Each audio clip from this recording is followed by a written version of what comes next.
एक बार भगवान बुद्ध के पास एक आदमी आता है। आदमी के चेहरे पर उदासी साफ साफ नजर आ रही थी। बुद्ध ने उसको देखते ही उससे पूछा, बताओ तुम्हारे दुख का कारण क्या है। आदमी बुद्ध के आगे हाथ जोड़ता है और कहता है, महात्मा जी, अपने जीवन से बिल्कुल निराश हो चुका हूँ। मेरे जीवन में कोई भी खुशी है ही नहीं। जो सोचता हूँ वह कभी होता ही नहीं।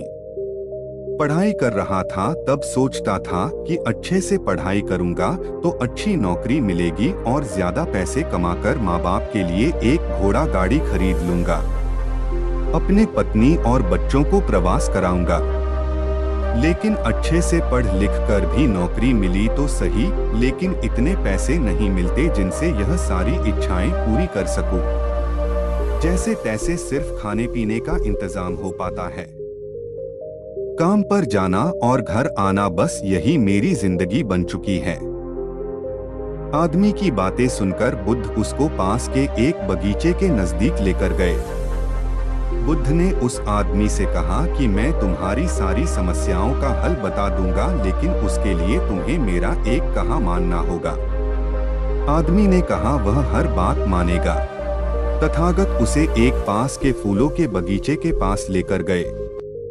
बुद्ध ने आदमी से कहा कि तुम इस बगीचे में जाओ और तुम्हें जो सबसे सुंदर फूल नजर आए उसे मेरे लिए तोड़ कर ले आओ।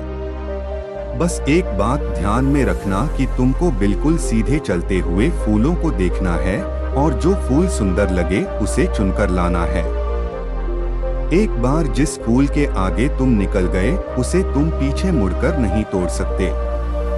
आदमी बुद्ध की बात ध्यान से समझने के बाद बगीचे में गया। आदमी को बगीचे में प्रवेश करते ही कई सारे सुंदर फूल दिखाई दिए, लेकिन आदमी ने उनमें से एक भी फूल नहीं तोड़ा, क्योंकि उसे विचार आया कि हो सकता है आगे इनसे भी ज्यादा सुंदर फूल मिले। अधिक सुंदर फूल की आशा में आदमी बगीचे के अंतिम छोर तक पहुंच गया। अब हालत यह थी कि बगीचे के अंतिम छोर पर कुछ फूल तो थे, लेकिन सारे सूखे हुए थे। आदमी को काफी पछतावा हुआ कि उसने पहले ही कोई सुंदर फूल क्यों नहीं तोड़ लिया। उस आदमी के पास अब सूखे हुए फूल में से फूल तोड़ने के अलावा कोई रास्ता नहीं बचा था। उसने एक सूखा फूल तोड़ा और बुद्ध के पास वापस लौटा।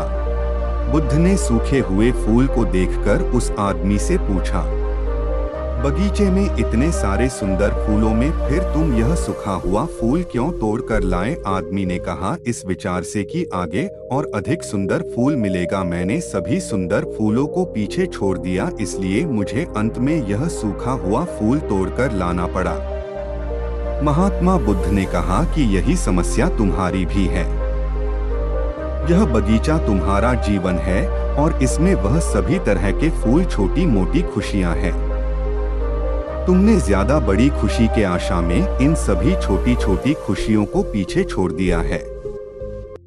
बुद्ध ने सूखे हुए फूल को देखकर उस आदमी से पूछा, बगीचे में इतने सारे सुंदर फूलों में फिर तुम यह सूखा हुआ फूल क्यों तोड़ कर लाए। आदमी ने कहा, इस विचार से कि आगे और अधिक सुंदर फूल मिलेगा मैंने सभी सुंदर फूलों को पीछे छोड़ दिया, इसलिए मुझे अंत में यह सूखा हुआ फूल तोड़कर लाना पड़ा।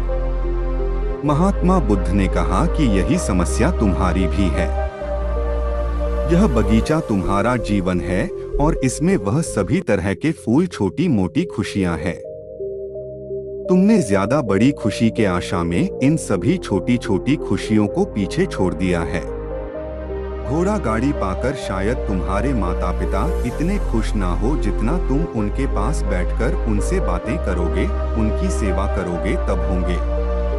किसी बड़े पर्यटन स्थल पर जाकर तुम्हारे बीवी बच्चे खुश हो सकते हैं, लेकिन उससे भी ज्यादा खुश वो तब होंगे जब तुम उनके साथ समय बिताओगे, उनसे प्यारी बातें करोगे, उनके साथ खेलोगे, उनके साथ अपने मन की बातें साझा करोगे।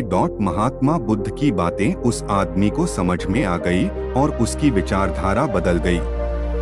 वह अपने उसी पुराने जीवन में खुश रहने लगा जिसमें वह पहले दुखी रहा करता था। दोस्तों, यही तो हम भी अपने जीवन में करते हैं। हमारे पास जो है उसका महत्व नहीं समझते और फिर कुछ और ज्यादा पाने की आस में जो है उसका भी आनंद या सुख लेना भूल जाते हैं। और जब समय बीत जाता है तो हमें लगता है कि हमारे जीवन में कभी सुख या खुशियां आई ही नहीं। ऐसी कहानी के लिए हमारे चैनल को सब्सक्राइब करना ना भूले और कृपया कहानी को लाइक करें, कोई अच्छा सा कमेंट करें और शेयर भी करें। धन्यवाद।